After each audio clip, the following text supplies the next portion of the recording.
What's up, party people? We are back again, of course. Big stack of books today. That's a lie. It's an average stack. And you'll notice that it's bright today, which is great because it's 6 p.m. and the sun set many hours ago. How is this possible? I invested in a softbox, like semi-professional like lighting system, although it is like the Temu version, so it was like $50. Anyways, great addition to my gear because now I can film whenever. Today half the stack's from Value Village, half the stack is from Marketplace. And of course I've got a short story from O'Connor. So we up first we have the collected plays of W.B. Yeats. Now usually I am averse to hardcover, but this is one of those nice old kind of like canvasy ones. So I'm okay with that, you know. Now I already have Yeats's collected poems, which is quite a thick book, but now I have all his plays as well, and I understand that he wrote prose works as well, so I don't have those, but plays and poems down, which is good. And it's got, I don't know, I like these older books that, I don't know how to describe it, like the paper is like thicker and cream colored, and like they've got wide margins, and the typesetting is just all nice and beautiful. I have an old textbook from like 1940s or 50s or something like that, an old English textbook, and it is the same way, like just you can tell that the person who put the book together, like who bound it and like typeset it, they actually cared about what they were doing. They put effort into it. It's not like a shoddy job, so happy about that. I actually didn't even know really he wrote plays. I assume he did, but so yeah, that was kind of a lucky find, I guess. I guess also I should say, Yeats, born mid-19th century. He was an Irish nationalist. He served a couple terms as senator, and interestingly, he was really into like the occult. So he studied works by Swedenborg, which formed the mystical thought Swedenborgianism. I think I'm saying that right. Then eventually he studied under a theosophist, which is a esoteric movement begun by Helena Blavatsky. And then he later was admitted into the society, I don't know, what was it called? The Order of the Golden Dawn, which is like some theosophical society in the late 19th century, early 20th century. It's kind of like renowned as like the OG, like magical society. So that's very interesting. And he has a quote where he says like that magic and the occult is like central to everything that he thinks and writes about. So yeah, very unique character for sure. Next up we got St. Augustine's, or Augustine. I don't know how you like to say it, but we have his On Christian Doctrine. A couple of years ago I read his Confessions, and I'm gonna be honest, I didn't really like them. It took me forever to get through. There were some valuable insights in there, but I slogged through it, to be honest. His three most important works are Confessions, On Christian Doctrine, and then The City of God, which I don't have yet, but I will buy it if I see it. And this one, it's about how you can read the scriptures and kind of uncover the truth within them. So I would assume that it's like an ancient like devotional kind of how to read your Bible guide. Apparently it sets out three things that all Christians should do, which is read and understand the Bible, teach the Bible, and then defend the faith if it ever gets attacked. So yeah, historical document, very cool. Probably won't read it anytime soon, but definitely will eventually. I say that about all my books.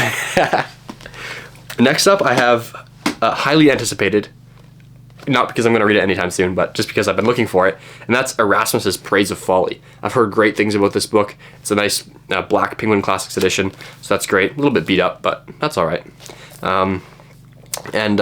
Erasmus was a Dutch scholar, I believe 15th century, so maybe I have a little bit of blood relation to him, who knows. I am half Dutch. So apparently it's just about a jester who is like the personification of folly, and he just goes around getting into all sorts of trouble. And it's like a satire, I guess, and apparently it's very well written, so looking forward to indulging in that. Next up, I've got a book. It's kind of interesting. It's A Swiftly Tilting Planet by Madeleine L'Engle. Now, usually I don't read books from the last 50 years, but this one, maybe you have to make a little bit of an exception. Now, Madeleine L'Engle is a Christian American author, born in New York City, I believe, and yeah, fits very nicely into the same vein as potentially C.S. Lewis, right? Because he did his space trilogy. And then she did, I forget what you call this, the Time series or something like that. Anyways, the first book is A Wrinkle in Time, and I do have that one, but it's a quintet, so there's 5 books total, and this is the third one. So I don't know, I can't obviously start the series until I find the second one. But yeah, very interesting. Looking forward to it. Next up we have, I won't say too much about this, it's Evelyn Waugh's Men at Arms. Now, I don't know how many videos ago, maybe 4 or 5, I bought a whole bunch of Evelyn Waugh, and I hadn't realized that I bought books 2 and 3 in his like World War II series, and I didn't buy the first one. I went back to the bookstore, couldn't find it, so then I don't know where I picked this up. I think this is a Value Village find. I just got lucky and got this one. Now it's not the same binding, I guess, as the other ones, but it'll do, right? So I'm happy with that. Just round off that trilogy. Next up, here's a fun little one. We have the Penguin Dictionary of Proverbs. It's a reference book, and it has quite a funny cover. There's some chefs being boiled in the soup. And it has a loose page though, unfortunately, so I gotta be careful not to lose it. But there's just a bunch of random proverbs in here. Let's see if we can find anything good. This is in the section Nothing is Perfect. The best things may be abused. No larder but has its mice. Every bean has its black. Every path has its puddle. I don't even know. I haven't heard like any of these. I'm just laughing because some of these just don't really roll off the tongue very well. Oh, here's a great section. I stumbled upon this. It's not on purpose. This is the section Women, Their Danger.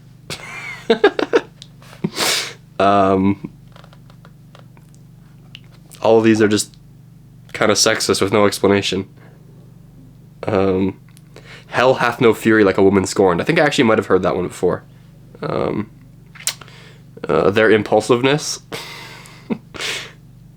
Okay.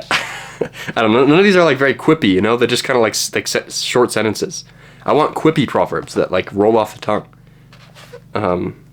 Anyways, this could prove to be a very valuable resource, but it looks like most of the things in here maybe are just meh.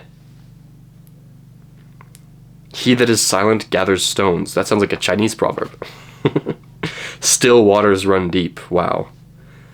Dumb dogs are dangerous. That's a nice little alliteration. Anyways, I'll move on from that. Funny little find there. I like that. Okay, last up here we've got, this is the Marketplace pickup. And it is Joseph Campbell's Masks of God series. And these are hefty. Whew. Look at that. There's the spine look for you. Very nice.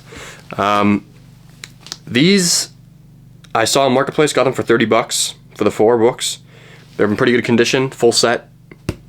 What can I say? Joseph Campbell, born at the turn of the 20th century. He was famous for his comparative mythology. Most famous, in fact, for his book, Hero of a Thousand Faces. I don't have that yet, but I will keep my eye open. And he is famous for coining the idea of the monomyth, which is a myth that is common to all cultures and times, and that is the hero's journey. And I think you've probably seen charts, like it's like a circle, right? Let's go something along the lines of like, hero's born, he undergoes some difficulty, undergoes like training from a master, confronts the danger, almost dies but doesn't, and then like returns like to the initial state. So in the series we have, and the idea of this series, Masks of God, is that he goes over and kind of analyzes and compares myths from all over the world. So he kind of is trying to do like a comprehensive look at everything. So they've divided it into primitive mythology, creative mythology, which I don't know what that means, and then Occidental mythology, so from the West, and then Oriental mythology, so from the East. So very interesting. Beautiful little set of covers there with like the green, and then the orange, and the blue, and the pink. So yeah, great little $30 full set purchase there. I like that.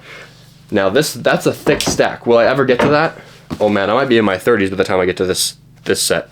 But who knows? I think I'm good for about between 50 to 60 books a year, depending on how busy I am. So maybe in about a month, when the new year is coming up, I'll do my end of the year roundup. And I think by then I'll probably have read like 54-ish. So I'll stack them all up and we can go through them together. I like doing those like, what do you call that? It's like the bracket where you decide which one's better, then slowly eliminate books until you have like the best book of the year. I like doing those, but that's on the computer, and I'm not sure if I can have enough slots to do all 52. And also it's hard to compare nonfiction to fiction. Fiction always wins. Anyways, oh yes, one more thing before we close. The most important, and that is Flannery O'Connor. And I just finished reading the short story because I forgot to do it yesterday, so I haven't had a lot of time to think about it. But we did perhaps her most famous short story today, and that is A Good Man is Hard to Find. Now, of course, this goes for all the books I talk about. Spoilers, of course, and please go turn off the video and read it first. But if you're not going to, which is likely, you can just listen, which is fine. So, A Good Man is Hard to Find.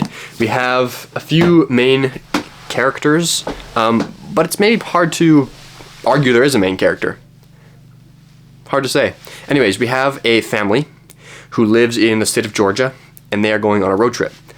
Now, the dad is kind of boring, flat, unloving, hard to say. His name is Bailey. He just kind of doesn't really say much. Then he has his wife, who's also fairly quiet. They have a baby, 2 kids.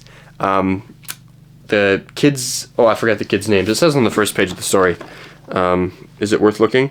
John Wesley is the boy. He's older, and then June Starr, which is like the most southern, like, hick names I've ever heard of. Anyways, they're kind of bratty and loud and fun and just childlike, but a little bit bratty. Probably the dad's fault. He probably doesn't really hang out with them and disciplines them too hard. That's total speculation, but, you know, they're kind of yelling and fighting in the car like any normal family, so maybe can't really blame the dad too much. So yeah, they set off on this road trip, and they're with their grandma. So their grandma seems to live with them, I guess. And she is kind of an interesting lady.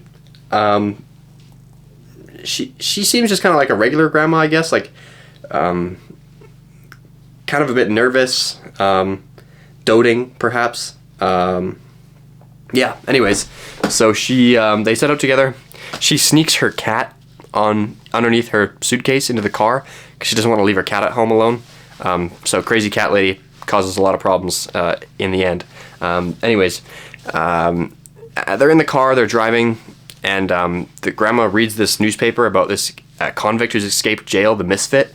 And she's like, oh, I don't want to go there or into the next state because this guy escaped, and it's like, what are the odds they're going to see him, right?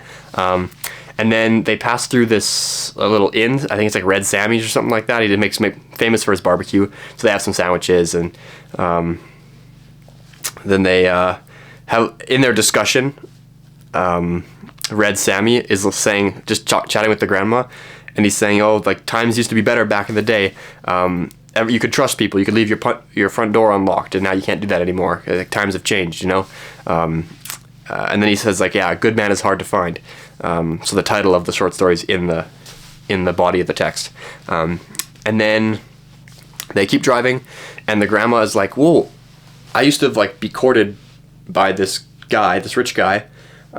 He died a few years ago, but anyways, back when we were kids, or back when we were younger, he used to live in this mansion, and we just passed it. Do you want to go see it? There might be silver hidden behind a secret panel. Which I'm not sure, is that something people did back then? I have no idea. Anyways, the kids are like, yes, let's go see it. And the dad is just grumbling. He's like, fine. So they turn around, go down the road. And then, what happens exactly? something is, the grandma all of a sudden comes to a realization that's the wrong road, that the guy she used to date was in a different state. So she got the whole state wrong, and she's just like kind of like shakes like that because she is very embarrassed, I guess, and has like a shock. And as she does that, she kind of tips her suitcase over, and the cat jumps out of the out of the basket or whatever she had it in, and the cat like jumps onto the dad who's driving, and so he like everyone's freaking out. So he like accidentally goes off into the ditch. The car rolls. Everyone's flying everywhere. I guess they didn't wear seatbelts back then, right? So the mother holding the baby breaks her shoulder. He gets a little cut on her face. The kids are fine. Everyone else is fine. And then they're kind of just sitting there in the ditch in the middle of the sticks, just middle of nowhere. And all of a sudden they see a car rolling down the hill. So like, thank goodness, right? Someone can help us fix the car and get on our way. So they're waving them down, like, stop, stop. And it's this guy in like a suit. Or no, he's got jeans that are too tight and no shirt. And a gun. And there's two other boys with him. And they got guns too. And they're not very friendly. They're not really talking much. They're kind of just staring at him. And then eventually they do get to talking. And the grandma has a second shock. And the second shock is that the man with no shirt and too tight jeans is the escaped convict that the paper had mentioned. He's the misfit. And I guess like the central point of the story is this is the dialogue that the misfit and the grandma have. Now it's very dark, this short story. He has his two henchmen pull the dad and the son out into the forest, shoot them both. Then they pull the baby, the mom, and the daughter, and they pull them into the forest, shoot them too. And while this is all going on, the grandma is trying to convince the misfit that he's a good person, and that he doesn't have to carry through with his evil schemes. And the misfit is kind of just justifying his actions. And the dialogue is very interesting. I won't be able to recreate it. Obviously, you have to go read it. But the gist of it is that the grandma keeps appealing to like religion and saying like, well, Jesus can help you. Like, you just need to pray. Why didn't you pray? And the misfit kind of reveals parts of his story where he went to jail and he wasn't sure what he went to jail for, which I'm not sure if he's telling the truth or not, or if he has a mental illness or what the deal is, or if he's just saying he forgot, but really he does remember. Hard to say. And he kind of just justifies all his actions. And the part that I found the most interesting is that he said, like, there's no joy in life. There's no purpose. The only thing you can really do is, like, hurt other people, and that's the only really fun you can have. And he said, this is what I found interesting, he said, I wish I would have been back when Jesus lived. Because the grandma keeps bringing Jesus up, right? And I wish I could have seen him if he raised people from the dead. Because if he did, then I wouldn't have to do all this. All this referring to his criminal lifestyle. And that if he had seen Jesus raise people from the dead, that he would be able to like know that life has meaning, basically, is the insinuation or the connotation. And so there's an interesting play there with like faith and purpose and meaning of life, right, based on your beliefs. And in the end, of course, the grandma is unable to convince the misfit that he comes from good parents, that he can pray to Jesus and he'll help him. And the misfit's like, he's not really having any of it. He just shoots the grandma. And then that's the end of the story. So, again, Flannery O'Connor just loves to like have these dissonant endings to her stories. Now, to be honest, it was good. I liked it. I'm not sure why it's her most famous short story. Perhaps because it's the most shocking. That definitely could be it.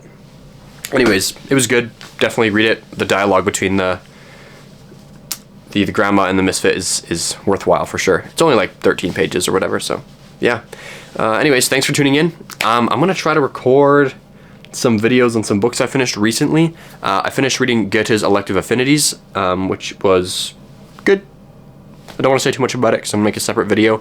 I also finished part 1, or I think it's part 1 or book 1, I'm not sure, of Brothers Karamazov. It's divided into 4 sections, each roughly 200 pages. So I'll make a video on part 1 of Brothers Karamazov, and I'm almost finished reading Goethe's Sorrows of Young Werther, which is one of the books possessed by Frankenstein's monster that radicalizes him in Frankenstein. So that's kind of cool. And then I think I've read all of Goethe's major prose works, because I don't think he has that many, right? He has Faust 1 and 2. He has Elective Affinities, Sorrow's Young Werther, and then he has the short story Man of 50. It's like 60 pages. Did he write any other prose works? I'm not sure. Anyways, yeah, so I finished a lot of Goethe this year, I guess. Yeah. Thanks again. See you soon.